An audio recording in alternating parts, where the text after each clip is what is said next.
Hello and welcome to the top 10 most interesting questions asked on Google anywhere in the universe. We're going to go straight in with number 1, but before we do, here's the list of 10. Check out the ones that you want to see if you want to jump ahead. If not, stick with me. Here we go. Why does Romeo and Juliet, a love story, start with a fight? Well, first, you might not have noticed, but it doesn't start with a fight.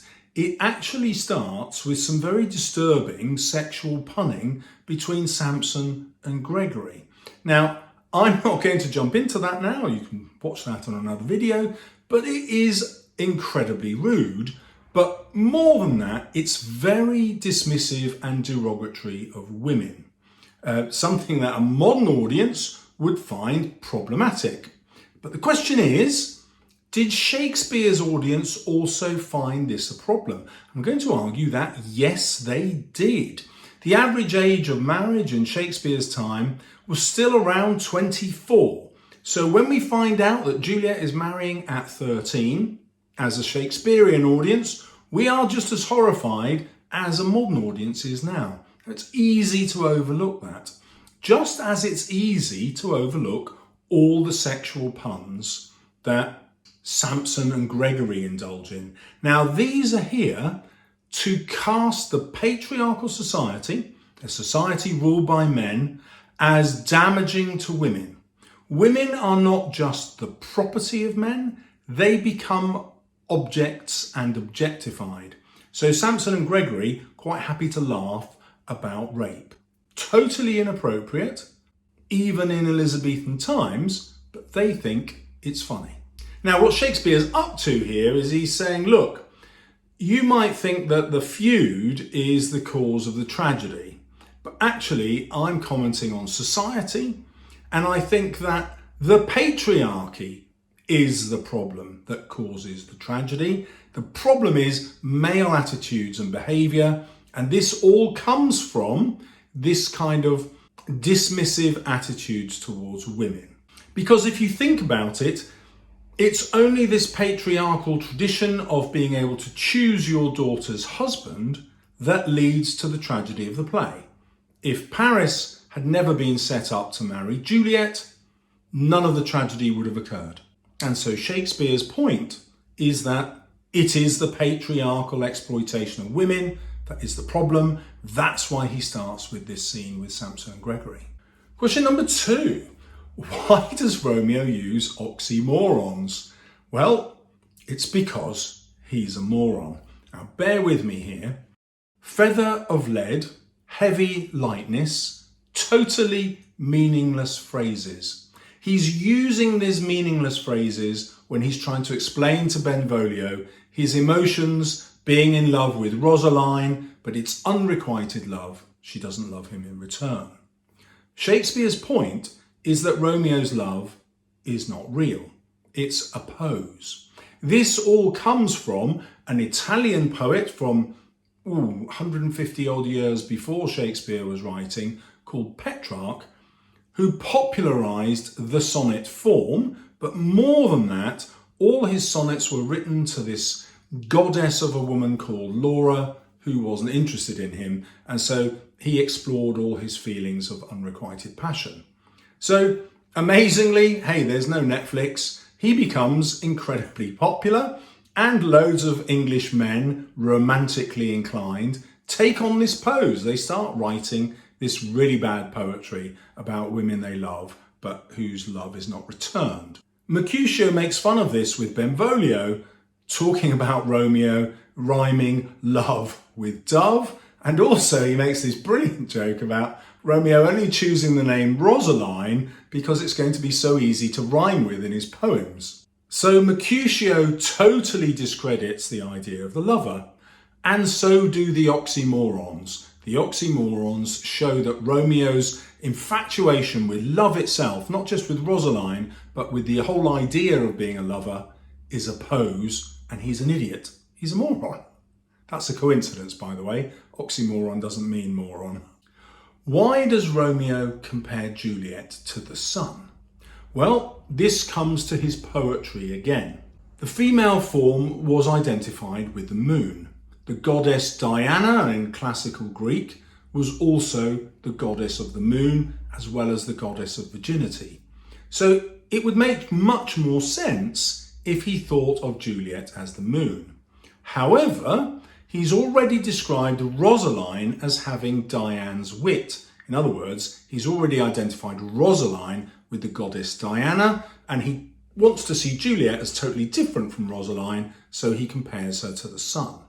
However, this makes her more masculine. The sun is a masculine and royal symbol. The king is often depicted as the sun because it's the most important thing in the sky.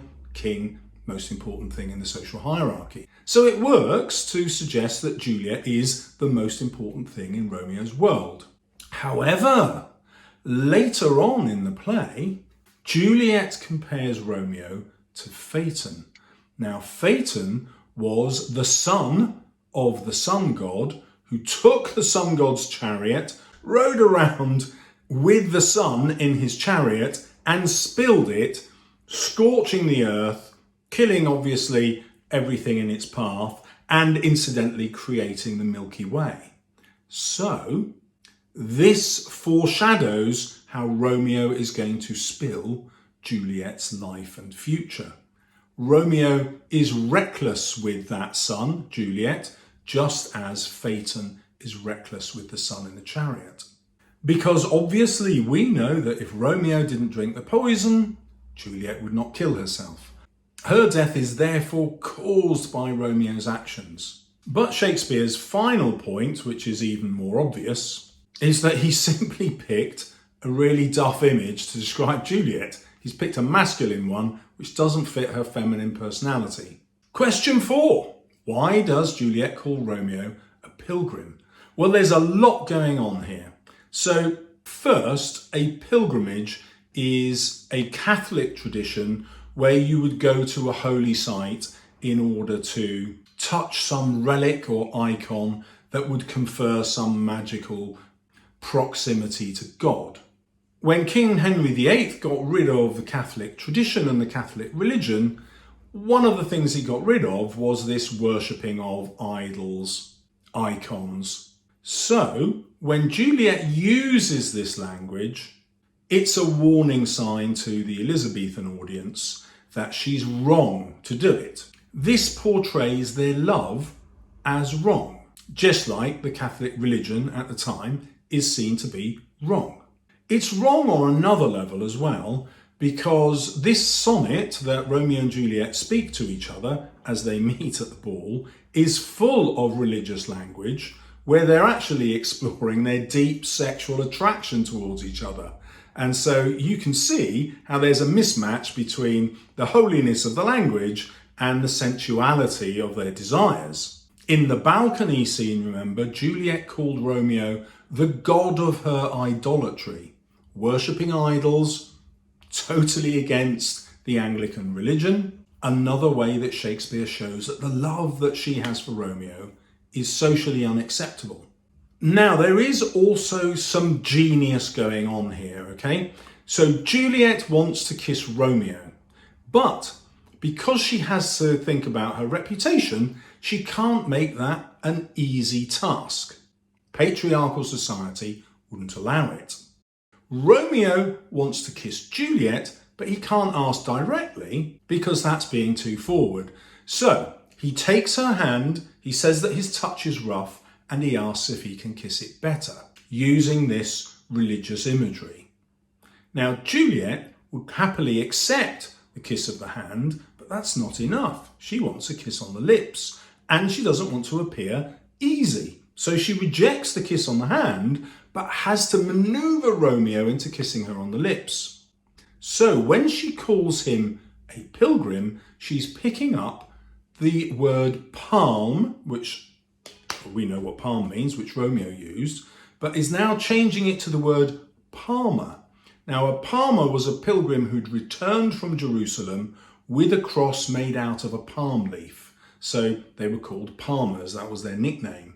Now, the genius of that is she's not going to kiss the palm, she's going to kiss the palmer, in other words, Romeo. And just drumming that home that he is the pilgrim makes that much easier for her later on. So Juliet's genius is that she has manoeuvred Romeo from kissing her palm into kissing her lips, all the while using this sacrilegious religious language. No, using this language sacrilegiously, which means going against God. Question number 5, why does Capulet arrange a party? Well, you have to actually know the play really well to work this out. He tells Paris that it is an old accustomed feast. In other words, this is a tradition, we do it all the time. However, in the build-up to the party, Shakespeare introduces Capulet's cousin, and they have this conversation about how long it's been since the last masked ball they've been to. About 30 years. So we, the audience, know that this party is extremely important to Capulet. It's a really big deal. Why? Why is he throwing it? Well, because he wants to capture Paris as a future son-in-law. He desperately needs Paris to marry Juliet because Paris is so important. He is a count, which in England was called an earl. So, you all live in a county. Each county was named after a count who was actually an earl. So an earl is the next person in importance in terms of the royal family to a prince. Now, in his rivalry with the Montagues, marrying into Paris's family is going to be super important. Even more important because Paris is related to the Prince of Verona. And so you can see Capulet's standing is going to accelerate up the social hierarchy if he manages to marry Juliet to Paris. Now, the next question allied to that is, why is it a masked ball? Well, one reason is they've become popular in Elizabethan times. Henry VIII introduced them from Venice. But why were they popular? Well, women got to play different roles. Remember, in a patriarchal society, women were constrained.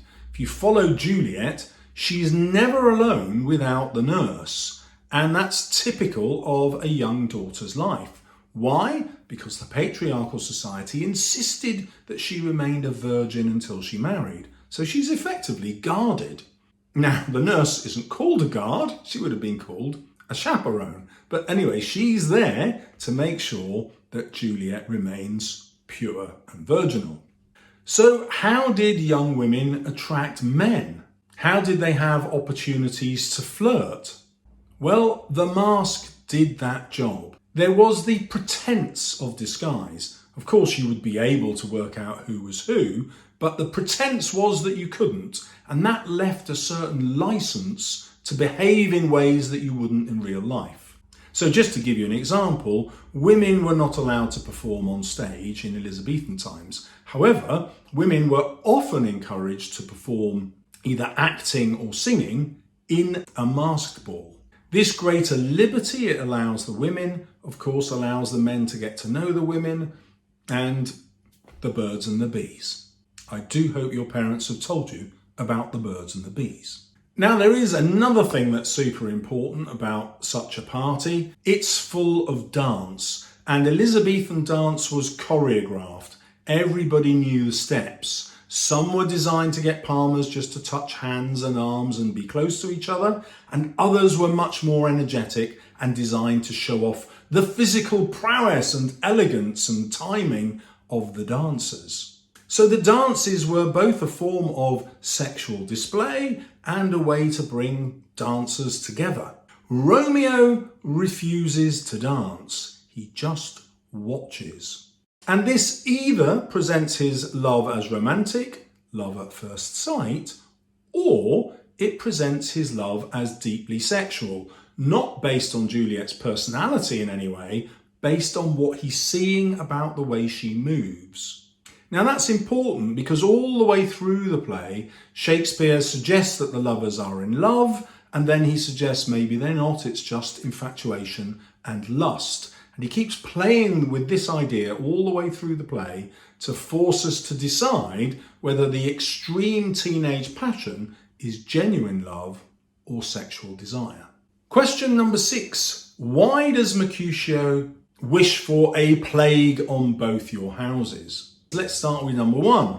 The play is a tragedy, and in a tragedy, fate works against the hero. And we can see that played out with the death of Mercutio. Mercutio is only killed because Romeo is trying to save him from the fight with Tybalt. That is an ironic twist of fate. When Mercutio wishes a plague on both the houses, this leads to another ironic twist of fate, because Father John, who's been given the letter to Romeo by the Friar Lawrence to tell Romeo about Juliet drinking this potion that will make her sleep for 42 hours so she's not really dead, that letter doesn't get delivered because poor old Friar John is visiting sick people in a house which is suspected of having the plague. And Friar John is not allowed out until the plague has taken its course and there are survivors or everyone's dead. Brutal. You think coronavirus is tough. So, Friar John survives but hasn't delivered the letter. But now we can go a little deeper as well, because Mercutio is blaming the Capulets and the Montagues for his death. Well, is that reasonable? Tybalt arrived to challenge Romeo. Romeo refuses to fight. Because of the etiquette of duelling, the rules of being a gentleman, Tybalt cannot fight Romeo if Romeo doesn't accept the challenge. So Tybalt is angry, but he's just going to have to go home. Mercutio intervenes and deliberately picks a fight with Tybalt. And so that fight is entirely Mercutio's fault. He's misread Tybalt. He feels he can easily defeat him and that Tybalt will continue to behave honourably. Well, he's right about the first part, but wrong about the second. Tybalt behaves dishonourably and stabs Mercutio while he's under Romeo's arm. Shakespeare doesn't portray this just as Mercutio's character flaw. This idea of blaming the universe or society or other people for your own faults is something that Romeo shares. So, when he makes the conscious decision to kill Tybalt himself, his reasoning is that he has to show Valor's steel, in other words, bravery, because Juliet's beauty has made him effeminate. So, first, he blames Juliet for making him a pacifist, refusing to fight. Then when he does fight and kills Tybalt, he says, "Oh, I am Fortune's fool." And the audience says, "No, you're not. You did this deliberately, you stupid young man. This is your fault. Stop blaming everybody else." Romeo doesn't. He needs to see himself as the tragic hero, as being done to rather than causing his own misfortune. And actually, if you look at every single action in the play, which begins with him gate-crashing the Capulet party that he shouldn't have done in the first place, everything is his fault. Like, there's nothing that happens to him by accident. Oh, I found out that this girl that I've just met, who I'm apparently in love with, is a Capulet. What shall I do? Oh, I'll break into her garden and profess undying love to her, and then she'll maybe have sex with me. No, she doesn't have sex with me. She asks if I will marry her. Well, yes, all right, I'll marry her, without my parents' permission and without her parents' permission. What could go wrong? Idiot. So Shakespeare's point is, it's the young men in society who are wrong. And why are they wrong? Because they are created that way by society itself. If society values men so highly, gives them so much freedom, arms them, and then lets them loose in the world, violence is bound to happen. Stupid things are going to be done. And these young men will not think about the consequences until it's too late. The antidote to that is Benvolio. You should check out my video on him because he represents the adult view in the teenage body. Shakespeare portrays Benvolio as the role model, but Romeo, Mercutio and Tybalt as the more common reality. Question 7. Why does Mercutio speak in prose? So normally Shakespeare divides prose and poetry between non-noble characters, if I can say that, and noble characters. Now he plays with that idea in this play. So when noble characters are behaving ignominy, when noble characters are behaving ignobly, they are given prose. And when the lower classes, like the nurse, are speaking wisely, they are given iambic pentameter poetry, couplets. So, when Mercutio starts speaking in prose, it's a sign that he is failing in his duty to be noble. He's giving in to his more basic instincts. Now, crucially, Shakespeare does that with the fight with Tybalt in order to signal that his desire to fight is not a noble defence of Romeo, it's not a noble defence of values of any sort, it is an immature response. That's why it's in prose. Question number 8. Why does Mercutio talk about Queen Mab? Well, Queen Mab is Queen of the Fairies, which portrays Mercutio as someone who's interested in fantasy. He has, if you like, a warped view of the world, which is why he thinks he can keep fighting and duelling without ever suffering any consequence. But he's extremely quick-witted, which the speech also shows, and the speech therefore reveals an intellectual perspective, which is quite interesting. So the whole point of this fairy's midwife, Queen Mab, is that she infects people's minds by giving them a lot more of what they desire. Did you hear the knock? That was Amazon just delivering my new covers on my guides to description, awesome story writing, and Inspector Calls, all of literature, Jekyll and Hyde, grammar, punctuation, spelling, and my favourite cover, Macbeth. The rest of the covers I haven't got professionally made yet, so there's my homemade Christmas Carol, my homemade persuasive writing, had to put a wig on for that one. The abridged Great Expectations, I drew those, look at that. And the ultimate guide to Romeo and Juliet, I didn't draw those. So these desires that Queen Mab accentuates in the lawyer and the soldier and the courtier lead them to get so much of what they desire that they become corrupt. We can hear Mercutio becoming increasingly angry until we get to what he says Queen Mab gives women. He gives them sexual desire, which puts them on their backs, but then immediately makes them learn to bear. In other words, just as they're getting their sexual desire fulfilled, they become pregnant, they have the awful pain of childbirth, and the massive risk of death in pregnancy. At this point, he's obviously got so worked up that Benvolio and Romeo interrupt and stop him. They shut him up. So the greatest cause of Mercutio's anger is the way that women are exploited. Now, how does that link to the play? Well, the role of Juliet, according to Capulet, is not to have any sexual satisfaction whatsoever. The point of losing her virginity to her husband is that A, she will get pregnant and give him an heir, and B, he'll know it's his child because she was a virgin before the birth. Capulet later reveals that he's had loads of affairs.